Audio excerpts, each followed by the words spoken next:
in the absence of like getting all the options and all the things and all the giveaways and all of like the bells and whistles, like I think that a lot of people are a lot more accommodating to be adjustable and flexible as long as you've like shown that like they're the priority.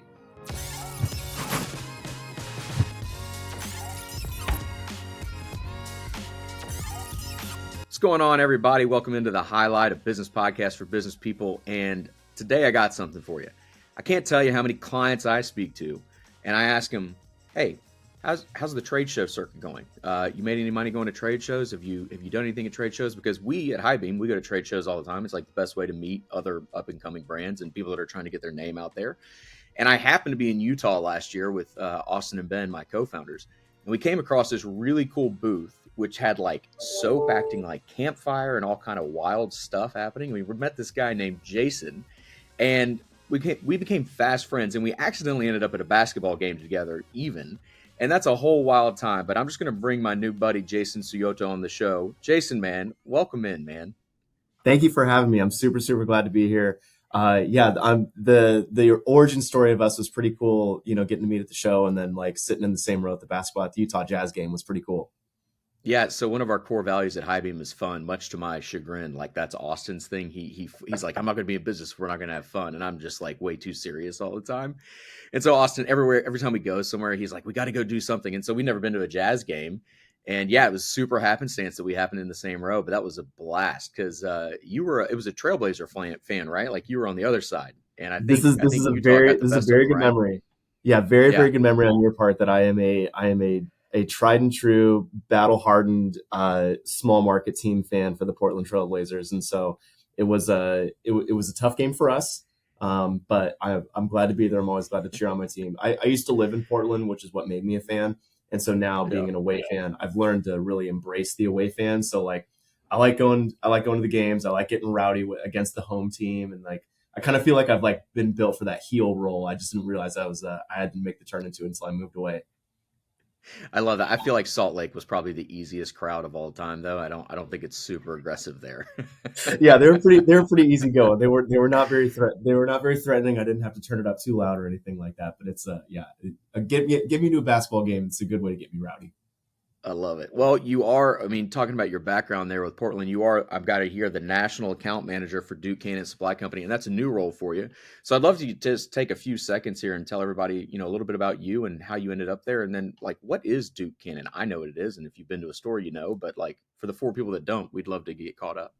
Most definitely. So, what is Duke Cannon is a great question. We are premium men's grooming goods. All of our goods are made in the USA. And we were founded on Veterans Day. If you ever want to know where Duke Cannon started, it's really easy. It's 11-11-11. And so we started on Veterans Day, and that was a big commitment of us that we were going to continue to support those folks, give back to them, make that a part of our just how we're going to give back is not just being purely a business, but that we can use it as a vehicle to do some good as well. So for us, like we are very comprehensive as far as like we do bar soap, we do body wash, hair care, hair styling, beard, face.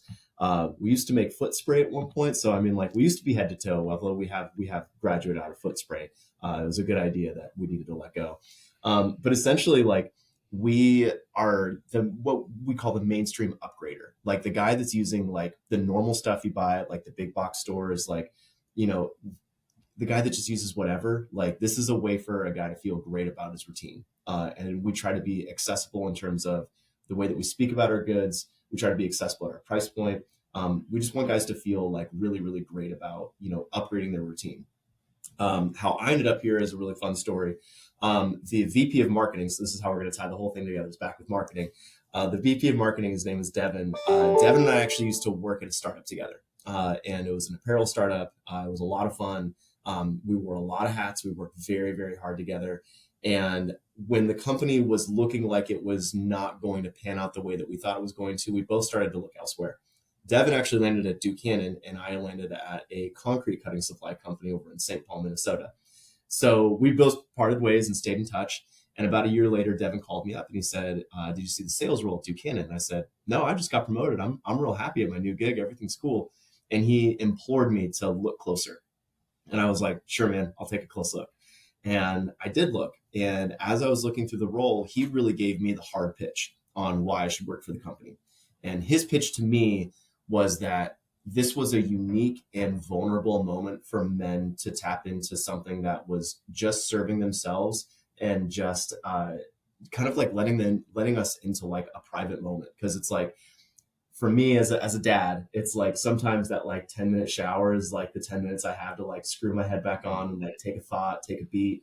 And the products that support me in my routine are like something that like I care about. And so it's been really, really cool to kind of like break into a guy's routine and to give them something positive that they can look forward to, give them something positive in their quiet moments. And so how I landed here was like, I got a great pitch for marketing actually on why it was such a great place to go to and work. And it's been a really good fit for me in the sales role that I'm in. I started in independent as a sales associate, graduated to a sales manager, and then I got promoted once again to national account manager. So essentially, like where I started in independent, what we classify as independent is anything less than like 5 locations. This is a lot of family businesses, a lot of small businesses. This is where we started as a company, and it's our backbone, and it's something we really try to nurture and take care of. It was a lot of fun to work that channel.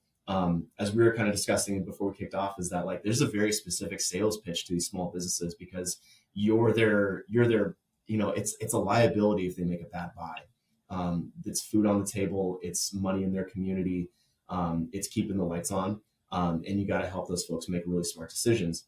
As I graduated in my new role, I'm taking on accounts that are 30 doors to 500 doors, and you're talking to buying teams and less business owners. And so it's a very different pitch to kind of like figure out how we're going to engage with different levels. But essentially, like, we just want people to be excited about us and what we're doing, showcase what's different about us and what's different about the things we bring to the table. And yeah, so like it's catering that conversation, like, carefully and specifically, but at the end of the day, like, we sling soap, and it's a lot of fun and it's great quality stuff. And we get to have a lot of fun with it. So it's hasn't been a big shift. We still just are, we're adjusting our language and our pitch a little bit, but we're still having a lot of fun with Yeah, well, I'm glad we got one chalked up for marketers doing something right with the sales guy for once. I mean, it's very rare, the battle between sales and marketing is a tale as old as time, I feel like. So that's it. cool. It can be.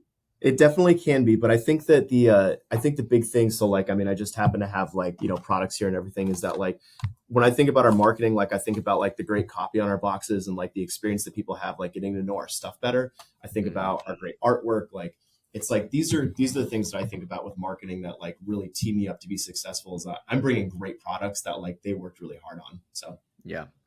No, I love that, man. That's super cool. And I love how you guys have created this moment in men's mental health is huge. I just saw this thing that the most dangerous thing to any man under 45 is himself. I don't know if you've seen that stat before, but male Mhm. suicide is a huge thing. And I think it is. There's a lot of different forces in the world, and not to go too deep and too heavy into the podcast, but it's truly a need, I think, for us, because you're looking at, like, men are dealing with more than probably they ever have before with all the things, and taking on more responsibility, in the home and out in the workplace, and like finally catching up to some of the women in our lives and all the things. And it's, some guys have lost their way without purpose and all the things. And so now to have a moment to, be healthily selfish and to create a healthy routine. I mean, getting clean in a bathroom is fantastic. So it's not like it's like I had a shower bourbon. I had a shower soap that smells like bourbon. That's a much better day. You know what I mean? And I got to talk to your marketing guy. We got to get him back on we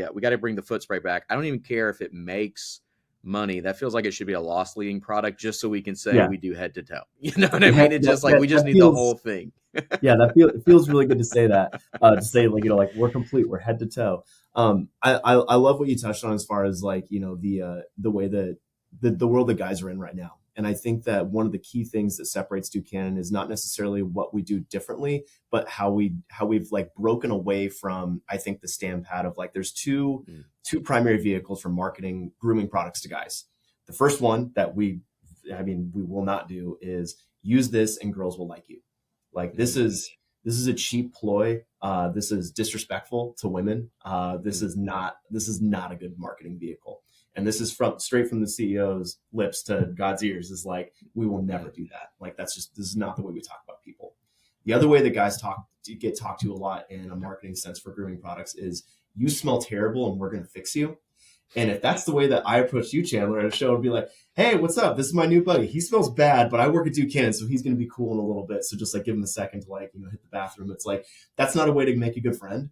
Um, Mm, and I think that when we speak to people in a marketing sense, like it's just about like normal guy stuff that doesn't have the same pressures of like, like you have to be attracting women, or like you have to be this like, like maxed version of yourself, like, and all that stuff. And so like by removing that pressure, I think that we just become a lot more relatable. It's like we'd mm. rather talk to guys about like light beer and like lawnmower lines and like, what we're gonna do to like, like what snowblower are you looking at to upgrade this year? It's like when we remove like some of that like outside pressure, and it can just be like, I mean, for lack of a better term, just like guy stuff, like Mm. it feels a lot more inclusive, feels a lot more like it's less of a like, like inaccessible club of people that like, you're locked out of, and that it's like it's more of a communal thing. And so I do really, really enjoy that part of it.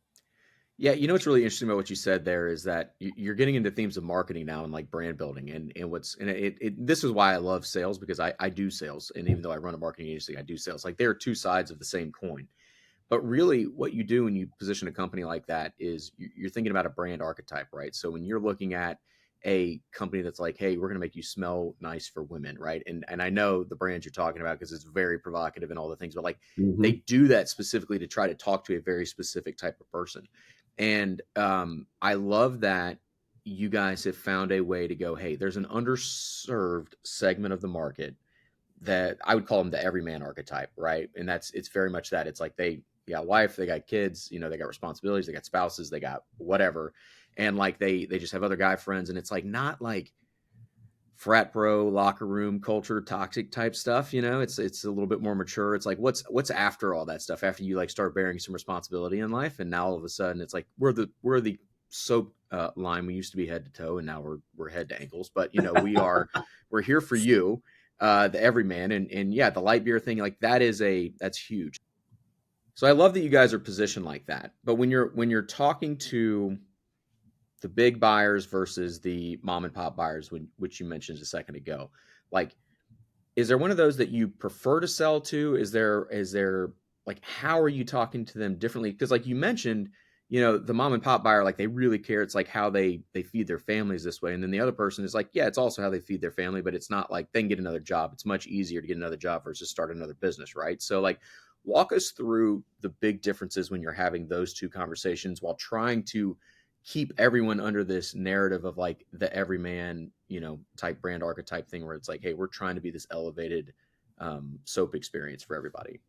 Yeah, this is a super good question. So I'm coming most recently off of what we call specialty shows. The way that we categorize them based on businesses, and this includes all of our hardware co-ops. So, for example, I just did the Ace Hardware show. I'm doing Do It Best this weekend. So I've got a lot of kind of like hardware on the brain right now, and I think that this is one of our strongest and most poignant segments because like this is what we call, so like you said, the everyman. The technical term we like is the good dude. It's like Chandler. He's a good dude. He uses Duke Cannon. Like it's like that's who we're looking for. Like when you go into an Ace Hardware, and I've got a big soft spot for Aces. I've got a great one in my neighborhood, and when I walk in, it's like they always have what I need, and they always have the answer to my question. It's like my dad is not a particularly handy guy, but my dad knew the right people to ask, and that is a skill that he taught me, is like how to be humble, how to ask, and how to listen. Mm, So again, like my dad, not a super handy guy, but like got help and like would know how to get that help. And I think that a good dude, like an Ace Hardware customer, is a person that's looking to find things that are pragmatic and utilitarian, but he knows quality when he sees it. Like it's like if you're upgrading from like a Harbor Freight drill into like your first like really, really nice like DeWalt or something like that, like there's a big difference there. When you upgrade from like Irish Spring or like Zest or something like that into like one of our products, it's like there's a big difference. And I think that like that's the sentiment that we look for, is like, we're not pushing something that doesn't have like value. We're like really getting people with like the stuff that like makes a lot of sense and showcases that. So the way that I would pitch is like for like an Ace or for a specialty business is like, hey, like you've got this hardworking segment of guys that like is looking for this stuff. and they don't know where to find it, because what we found is that when we queried our D2C customers, 65% of guys will use whatever's in the bathroom. Like that's appalling to me. Like that's crazy.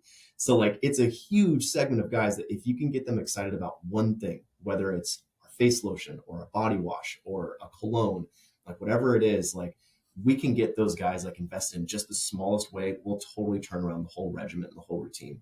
So the idea is that like you want to kind of like meet your customer at the shelf in the places that are important to him, like a hardware store, which is not a place you would normally buy bathroom products for yourself. But it's a way to kind of surprise and delight our customers being in a place that they're already comfortable and familiar. And again, like meeting the criteria of what they'd be looking for in an ACE, which is quality, good information, great service, and making sure that your dollar goes a long way.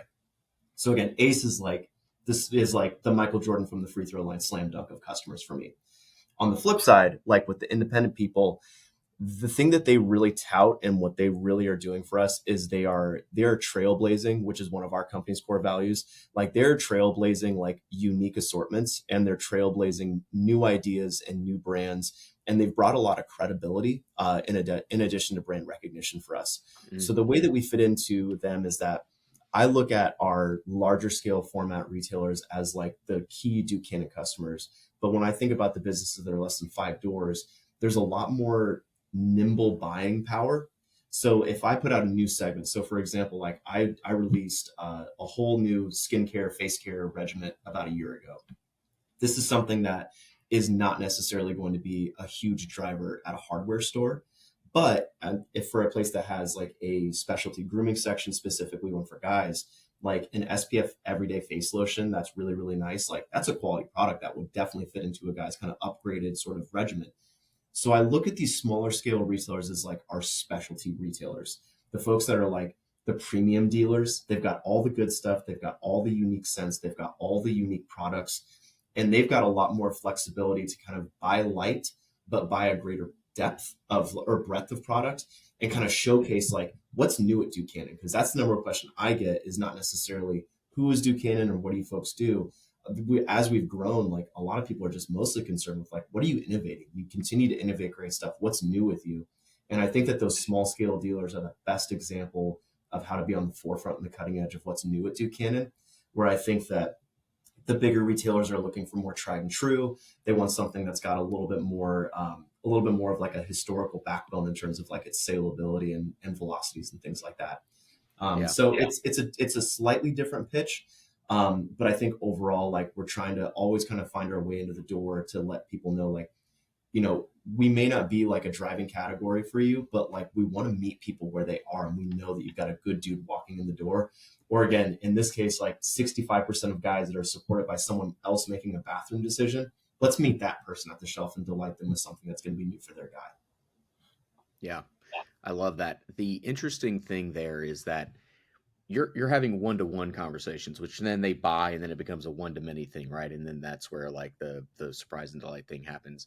And what people don't understand about marketing is one-to-many, where you're trying to tell this story and build this brand and build these relationships. But it's harder to do, because if you're doing it one-to-many, imagine having a small shovel and trying to dig a hole. Well, you have to dig a certain size hole to have a certain size relationship, right?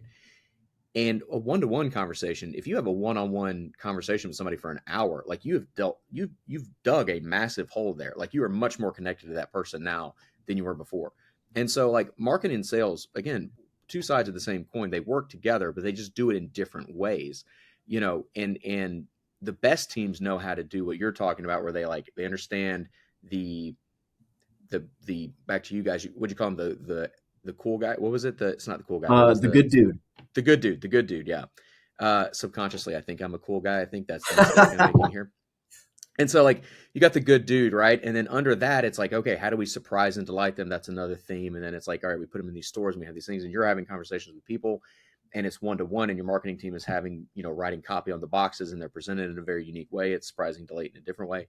And so I love that the brand has grown so fast since 2011. I didn't realize it was that new. To be frank, I thought it was like a 1970s brand. I thought it had been around for a while. Got So that that's vintage awesome. vibe for sure.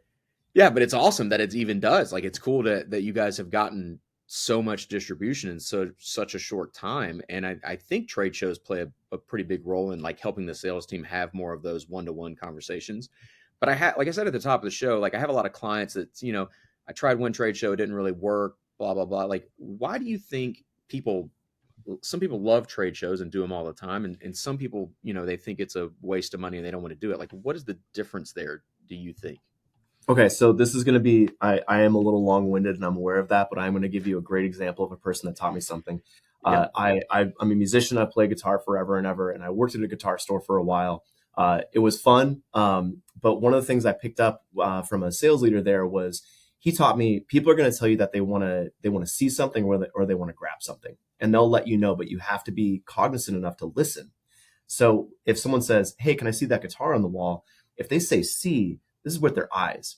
You want to present this to them, and you want to like let them know, like, "Hey, like look at this thing. Like this is like," you want to engage them in the senses that they want to experience.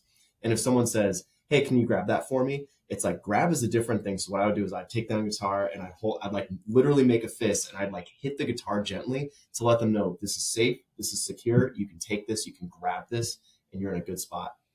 And I think that when you are trying to kind of like connect with people, like the biggest thing is just being aware enough to like know like what they're asking for.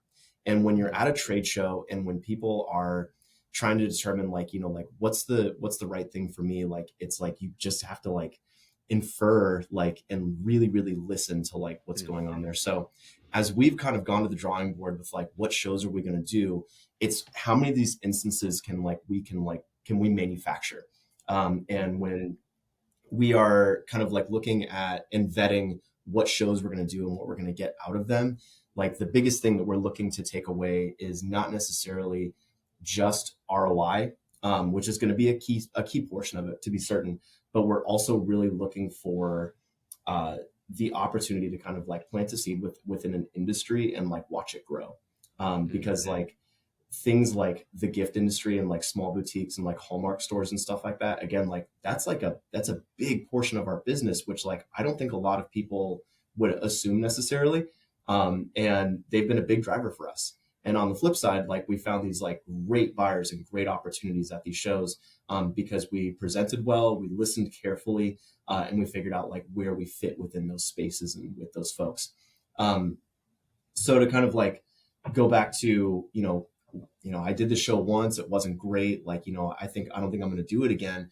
It's like part of that is like adjusting and calibrating your expectations on, is this going to be an ROI show? Is this going to be where I make my money back straight away? Or is this going to be a show where I plant a seed, I watch it grow, I come back next year and someone says, "Hey, weren't you here last time? Yeah, I didn't have a chance to stop by, but I wanted to talk to you this time." And so I have the luxury of, we've got a really decorated history of doing well at trade shows and that being a big portion of how we've grown. But the other thing too is that like there's shows that have stopped. There's shows that have just kind of like gone away. There's shows that have dwindled in such a way that we've eliminated them. And we've also added a lot of new shows and identified new segments of this also. So like the shows we did last year, like we talked earlier, "Hey, will I see you at this show this fall?" It's like, probably not, because we want to try something in like the alternate season. And that's like one of those things where like, there's some shows we got to show up at and be really consistent with, but there's this other kind of like segment of shows that we will just kind of experiment with and try out. So like you had mentioned that we connected Outdoor Retailer in Salt Lake City, and one of the really cool things and why I'm excited about this show, Outdoor Retailer specifically, is because I went to the show, which has not been a riding show. This is a show where you meet vendors, you meet accounts, you plant seeds, you watch it grow. And at the most recent one in Salt Lake City, it drew in regional dealers that I think felt more comfortable going to a smaller regional show as opposed to the big gigantic Denver show that it was previously. And straight up, like I sold enough product at that show and wrote orders in the booth at the show to, 3x my costs of being at OR. In addition to that, I met two key buying teams from major retailers.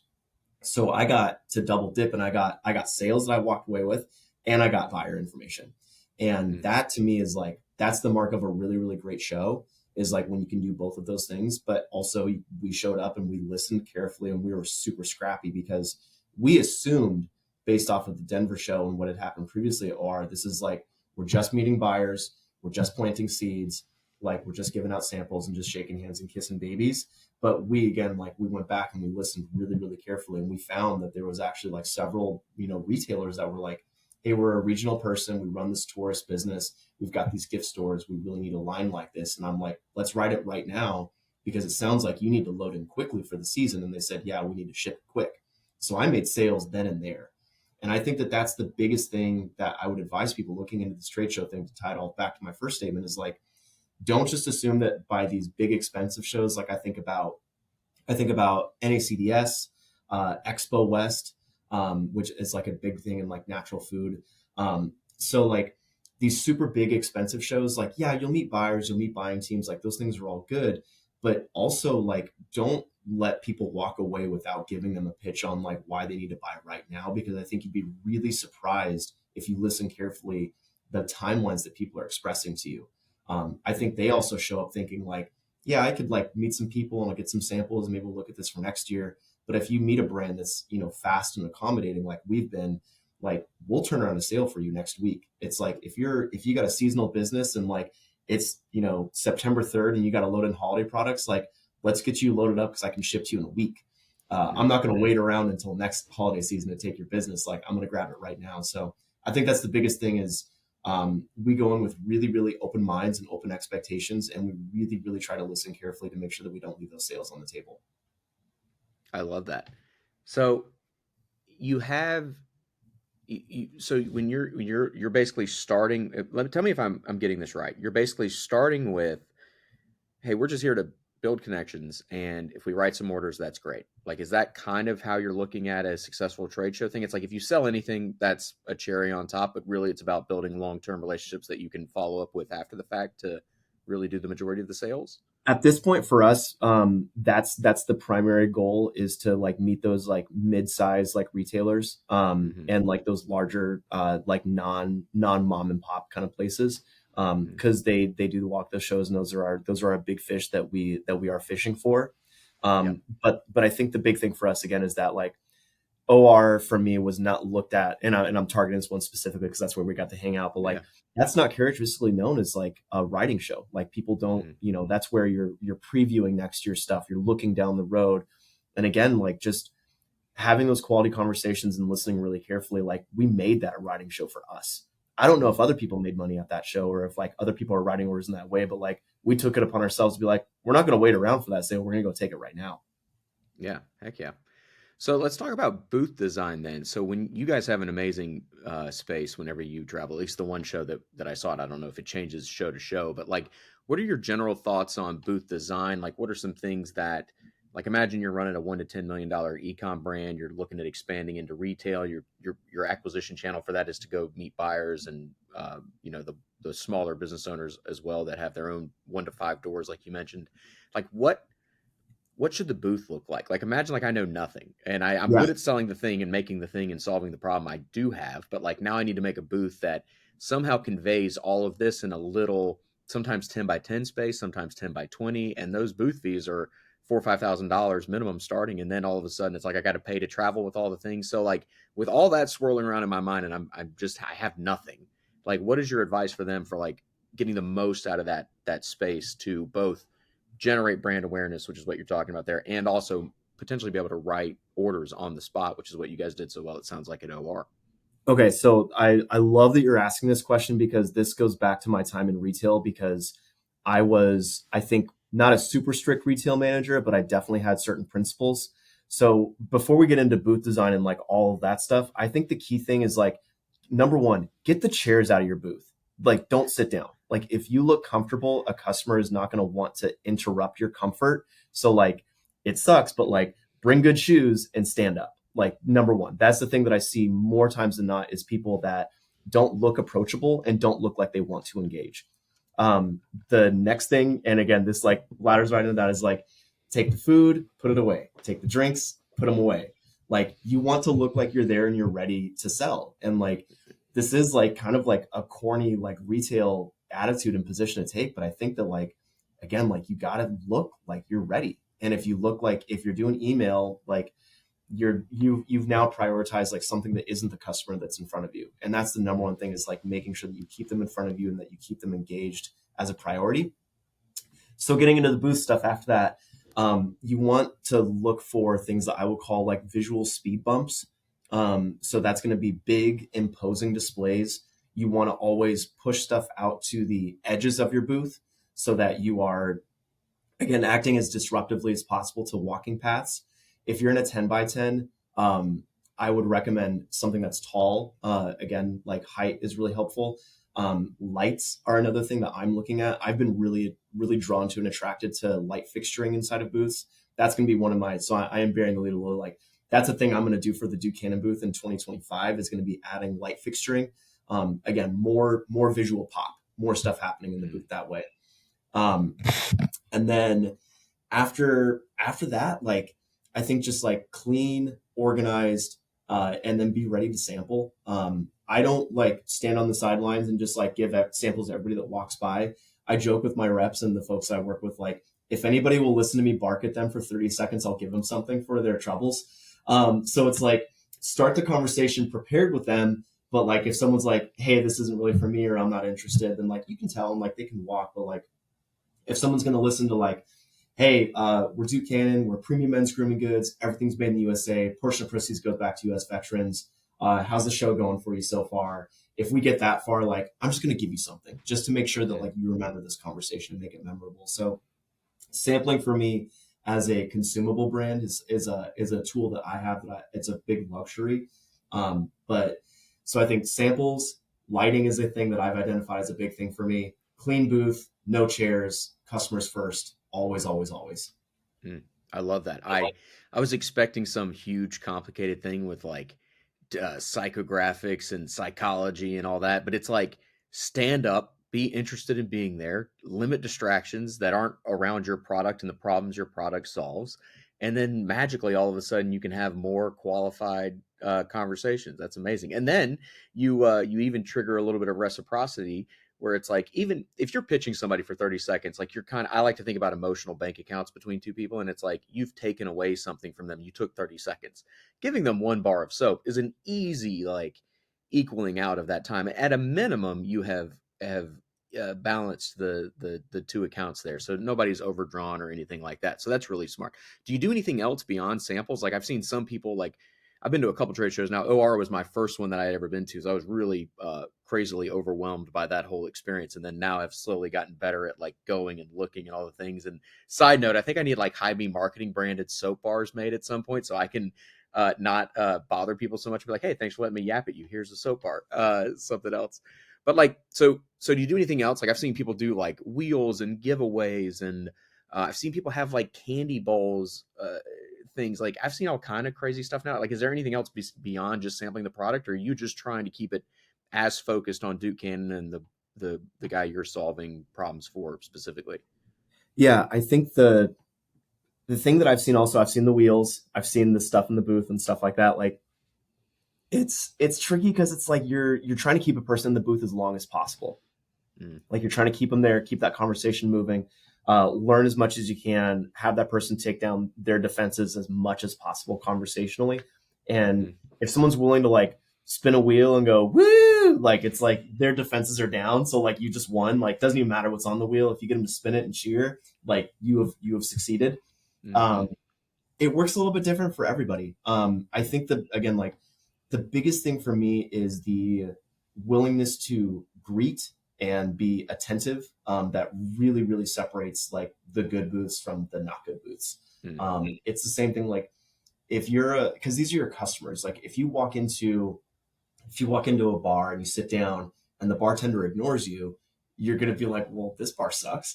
If you walk in and like the bartender's like, hey, everybody, how's it going? You're like, hey, we're good. And like, they chat and everything's cool. They're like, cool. So we only have Michelob Ultra, and this is the only thing that we have on the menu. Everything else is out. You're going to be like, well, I think we'll stay for a beer.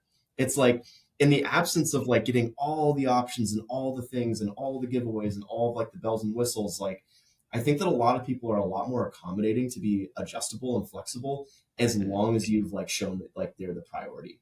I don't think that like I'd like a new booth. I'd like some fancy things like lights. I'd love like, more visual speed bumps and more things like that. But I think the biggest thing is that like just the willingness to like stand there and say like, hey, good morning, everybody, as they walk by. And even if they like turn their head, even if they ignore me, if they just don't say anything at all, like that's fine. Like it's just that like I've got that loaded up and I'm gonna fire that one out into the hallway to be like, hey everybody, how are we doing today? Like Mm. that I think is really, really what separates a lot of sales managers from being successful and not being successful. Yeah, you said something good there. Visual speed bumps. You even do audio speed bumps. In the world of marketing, we know that what is the number? You make like 10 or 20,000 decisions in a day and you're conscious of like 70 of them. And that's how automatic your brain is. And if you go to a lot of trade shows, like I'm sure some of these buyers do, everything kind of becomes automatic for a while. And even like a wheel and things like that kind of becomes automatic. What's never automatic is, hey, how are you doing this morning? Because it's just such a, if you're not a piece of garbage, right? Like it's such a emotional like social cue that we have to respond to. Like avoid that is brutally difficult for the other person unless they just have the toughest skin of all time. Like I could never say I'm terrible or just ignore somebody. So like finding ways to stand out and to interrupt people's patterns like you've been talking about here seems like it's a solid key to success. I really like that you pointed that out. But another thing they have that's outside of the booth is little like events around the show, maybe before, maybe after. They have these like different networking events. Like, do you like those events? Do you think those are good opportunities? Is it more exposure is more better, or is it just sort of like a waste of time, save your energy for those in booth conversations? Where do you land on that? Yeah, that's a good question. There's two things. There are some organizations of sales managers. So in the independent world, like the small business world that I came from, there's what's called GSMA, or the Gift Sales Managers Association. I'm a member of.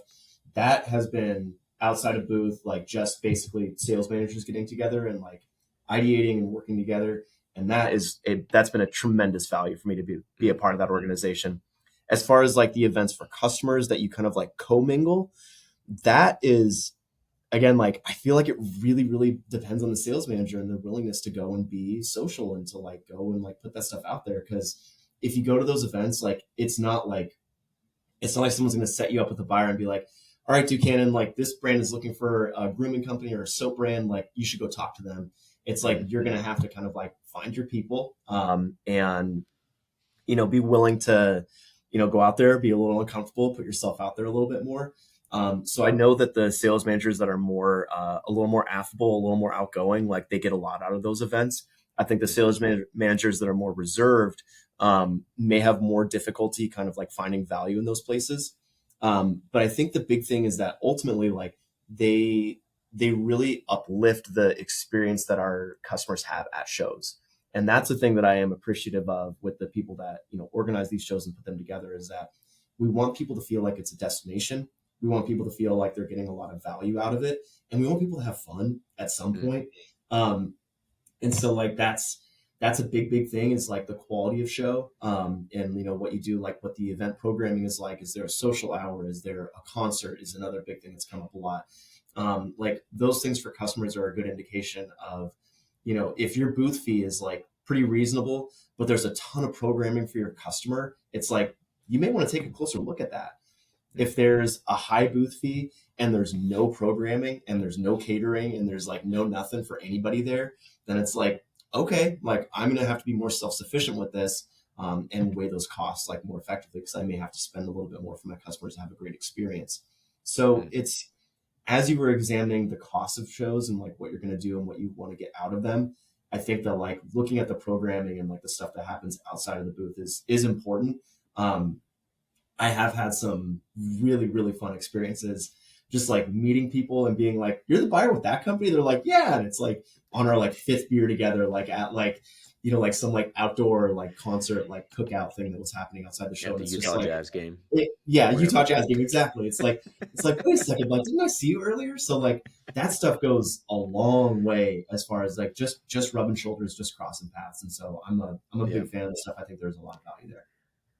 And it's so funny how so much of business just comes down to like just being a good human and just like meeting other good humans and just being like, well, what do you need help with? And then I can either help you or I can't. The days of like pushing and forcing people into things are so gone. Like information disparity is over with the internet. Like we can all Google anything. We know everything we need to know, basically.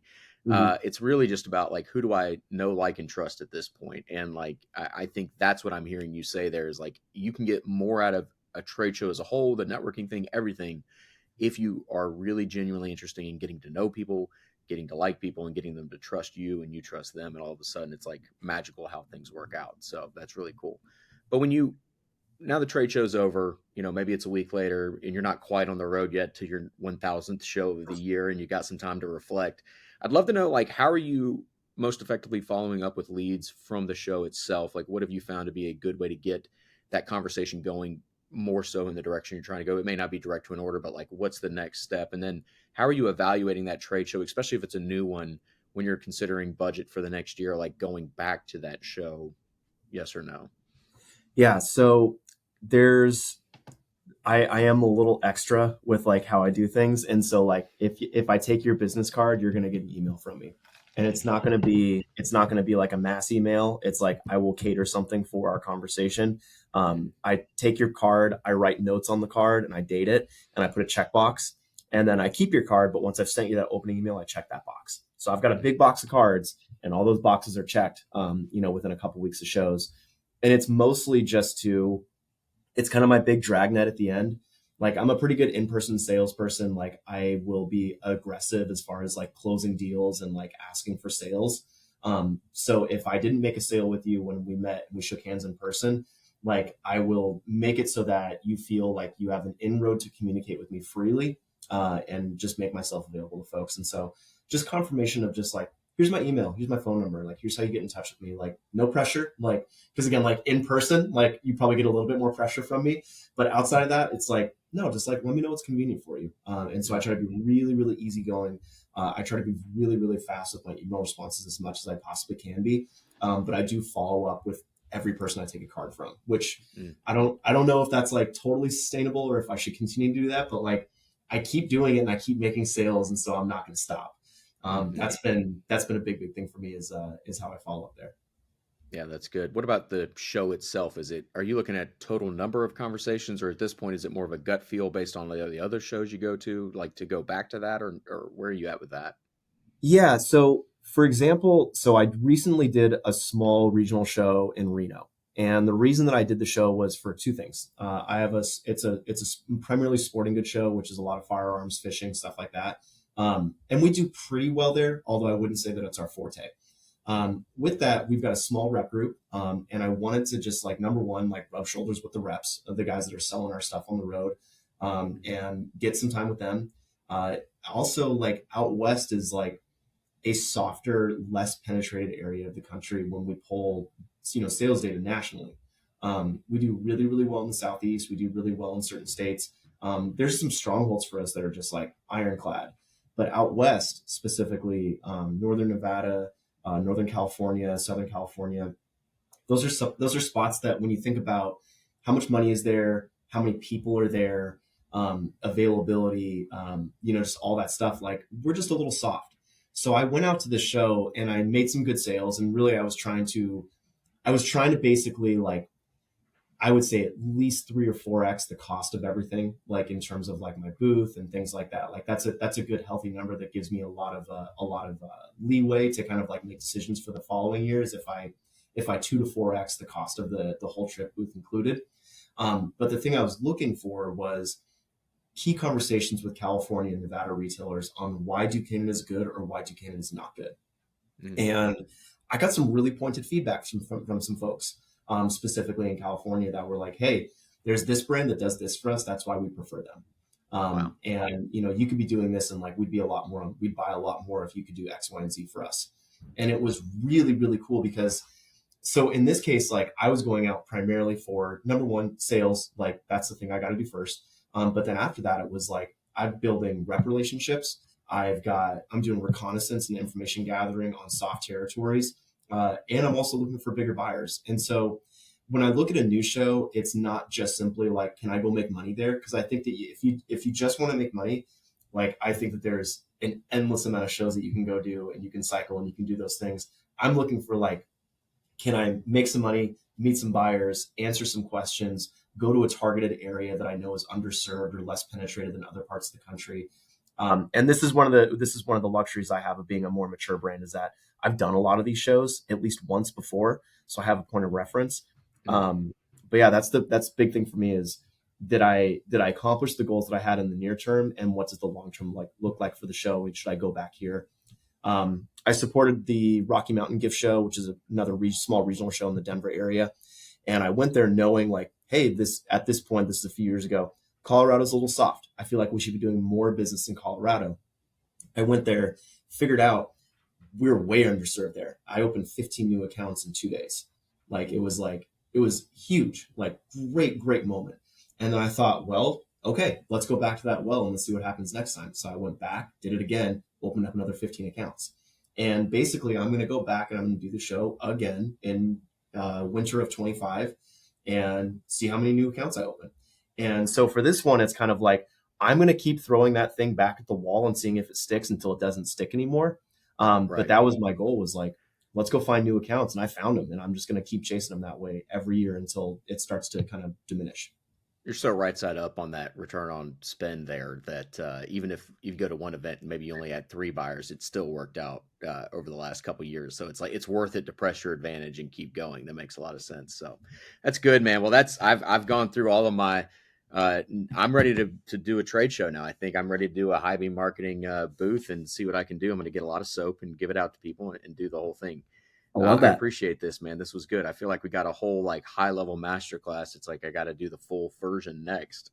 This is great, man. I'd love to, right before we wrap up, though, I always end Yep. with asking guests if they have any questions about marketing. It's always an interesting thing, like, because I think I'm so close to it sometimes that I don't really think the way they do about like different marketing things, or maybe some things are automatic or whatever. So if you have any questions about marketing, man, I'd love to take a second I, at the I end here and answer I them.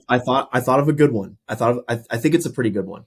Okay. So in talking about customer acquisition and how we acquire new customers, the cost of acquiring a new customer and the investment that we make to get those eyes and get those engagements and things like that.